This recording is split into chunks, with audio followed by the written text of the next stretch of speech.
A cortina ilustrada por pequenos ursos está aberta e ilumina o quarto na residência localizada em Várzea Grande, na região metropolitana de Cuiabá, MT. O sol clareia o cômodo repleto de aparelhos hospitalares que mantém a vida de Ronei Gustavo Pires, de 12 anos.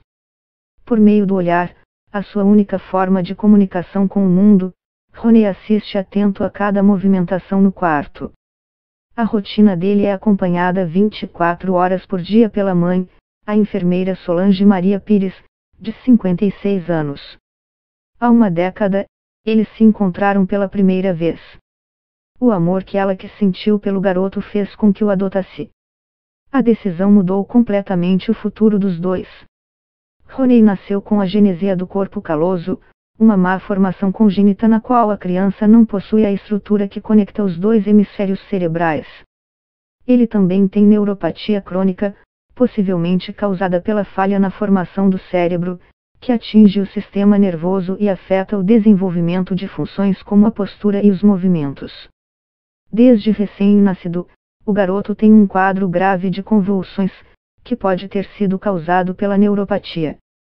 Aos 8 meses de vida, enquanto era amamentado, ele teve um episódio de broncoaspiração quando alimentos ou líquidos são aspirados pelas vias aéreas e a família biológica, segundo Solange, demorou para buscar ajuda médica.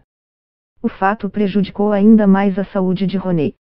Com pouco mais de 1 ano, ele foi diagnosticado com paralisia cerebral e passou a viver em estado vegetativo. Os problemas de saúde fizeram com que o garoto, que nasceu em Cuiabá, fosse abandonado pelos pais biológicos antes de completar 1 ano. Quando Solange o conheceu, ele vivia em um lar para crianças e adolescentes aptos à adoção, na capital mato-grossense. Solange, que é divorciada, morava sozinha quando decidiu adotar a criança. Os outros 2 filhos dela, hoje com 33 e 37 anos, eram casados e haviam se mudado da casa da mãe. Com a adoção do caçula, a enfermeira passou a dedicar grande parte da vida aos cuidados com o garoto.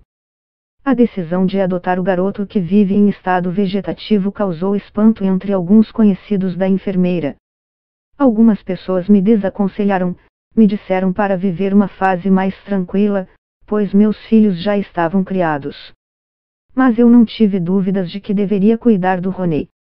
Ele é meu filho, assim como os outros 2 que eu pari, declara.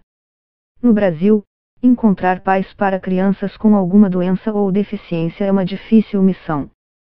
Segundo o Cadastro Nacional de Adoção, há 46,1 mil pretendentes à adoção. Destes, apenas, pouco mais de 10% do total, aceitam crianças com deficiência física ou mental. Ainda de acordo com dados do CNA, conforme levantamento acessado nesta semana, há crianças e adolescentes aptos para adoção. Deste total, possuem problemas de saúde. As internações de Ronei eram constantes desde o nascimento dele, em 5 de maio de 2007. Depois da piora do quadro de saúde do jovem, após a broncoaspiração, o garoto foi levado a um lar para crianças, após pedido da equipe médica que o atendia, pois os profissionais consideraram que ele não recebia os cuidados adequados da família biológica. O garoto passou semanas no lar, mas os problemas de saúde pioraram. Ele teve infecção e foi encaminhado novamente ao hospital, onde passou meses internado. A Justiça de Mato Grosso acolheu o pedido do Ministério Público e determinou que o Estado custeasse serviços de home-care e internação domiciliar para a criança. Era fim de 2008. Solange trabalhava como enfermeira em uma empresa que prestava serviços de home-care. Junto com uma equipe, foi em busca de Ronei, após a decisão judicial que permitiu ao garoto o direito à internação domiciliar. Fui atrás dele na casa dos pais biológicos e da avó, mas ele não estava. Me disseram que ele estava no lar da criança. Depois, descobri que ele estava internado no pronto-socorro de Cuiabá, diz. Os pais biológicos, segundo a enfermeira, haviam visitado o garoto poucas vezes no hospital.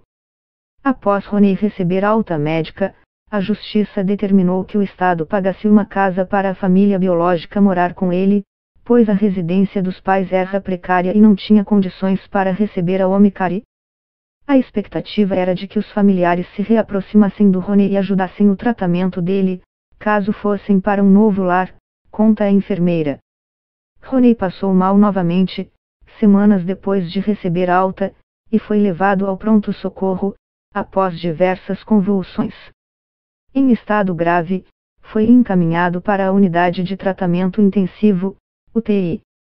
O garoto deixou de respirar espontaneamente e passou a necessitar do aparelho de ventilação mecânica. O garoto não tinha lugar para ser levado com a internação domiciliar. Não havia uma definição sobre a casa que poderia ser concedida para a família dele. No lar de crianças, seriam necessárias adaptações para receber os equipamentos. Rony, então, foi levado para um quarto vazio na sede da empresa de Omicari. O cômodo foi adaptado e os aparelhos hospitalares foram instalados no local.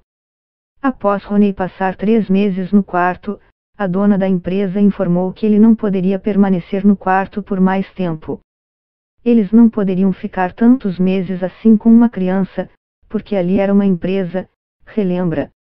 Quando percebeu a incerteza sobre o futuro do garoto, na época com quase 2 anos, Solange decidiu levá-lo para casa. Falei que pediria a guarda dele na justiça e que cuidaria dele, até resolver a questão com a família.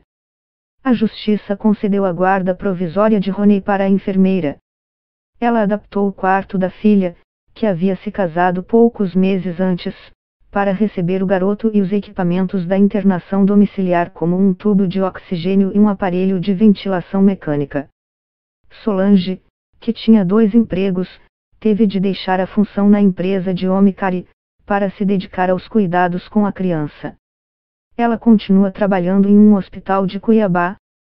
Eles foram na empresa de Omicari, para saber da casa que a justiça tinha determinado que conseguissem.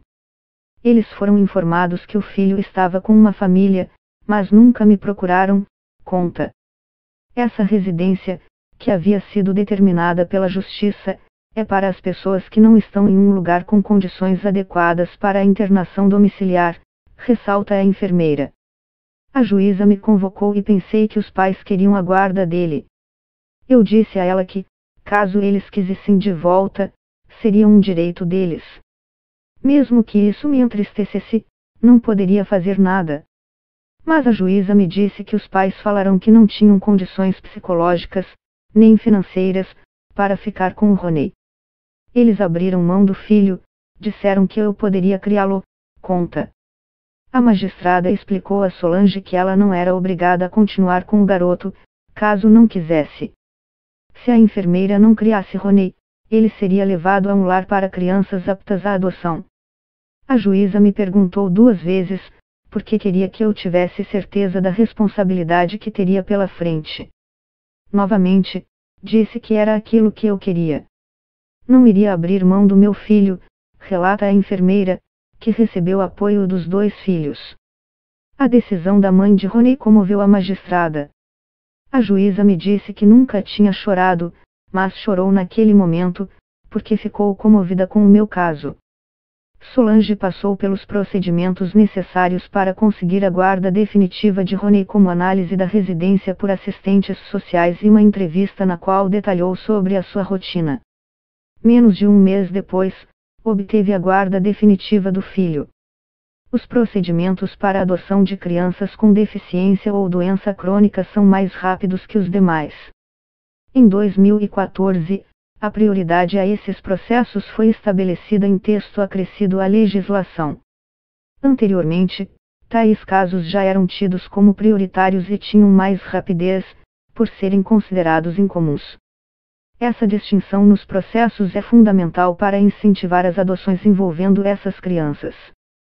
Isso porque ainda há bastante resistência de famílias inscritas em cadastro nacional para aceitar crianças com deficiência ou doença crônica, explica a advogada Regina Beatriz Tavares da Silva, presidente da Associação de Direito de Família e das Sucessões.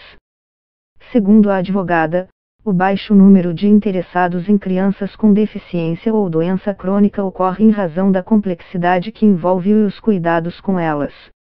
Isso acaba por suscitar insegurança sobre como essa dificuldade poderá interferir, modificar ou repercutir em suas vidas. Por isso é importante sempre lembrar que a geração de um filho, que acontece também na adoção, envolve sempre uma experiência de renovação e aceitação, acrescenta. Grande parte da vida de Roney se resume à cama do quarto. Ele recebe ajuda profissional durante todo o dia.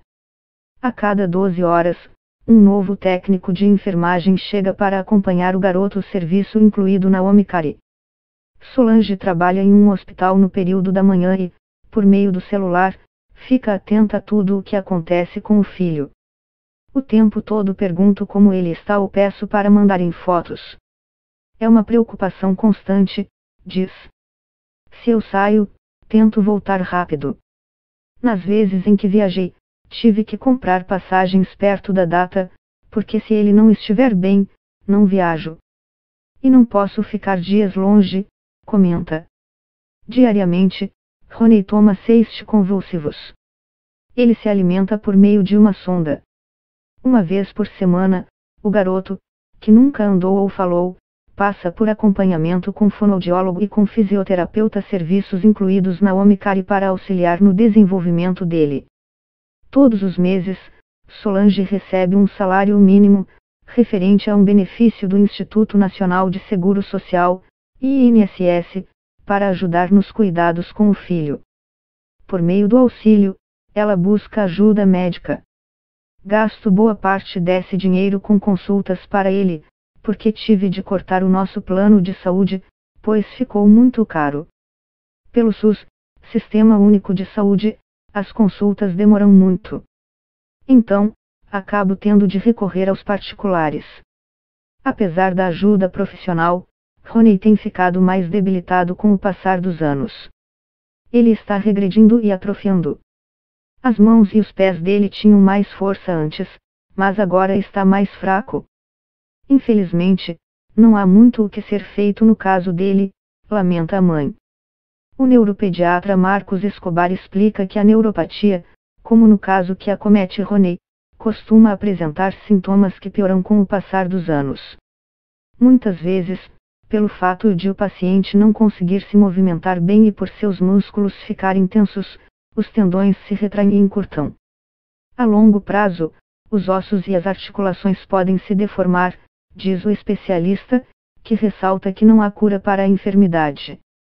A falta de esperanças para o futuro do garoto entristece a mãe. Apesar disso, a enfermeira afirma que não se arrepende de ter passado grande parte da última década se dedicando aos cuidados com Roney. Parei muita coisa por ele. Mas é normal uma mãe fazer isso por um filho. Uma médica me disse que ele viveria somente até os 8 anos, mas ele está aqui comigo até hoje. Acho que o que mantém vivo é o amor que ele recebe, diz. O principal desejo de Solange para o futuro do filho caçula é que ele tenha qualidade de vida. Peço a Deus que, se for para levar o Roney, que não seja nada doloroso. Não quero que ele sofra em um hospital. Também peço a Deus para que eu não morra enquanto o Roney estiver aqui. Porque quem vai cuidar dele do jeito que cuido? Quem vai dar toda a atenção? Espero que Deus me atenda. Depois que ele partir, posso ir sossegada. Mas antes, preciso continuar por aqui. O garoto, que pouco conhece sobre o mundo fora do quarto, acompanha com olhos atentos cada declaração da mãe. Não sabemos até que ponto ele nos entende, por causa das lesões no cérebro, explica Solange, enquanto segura a mão esquerda do filho.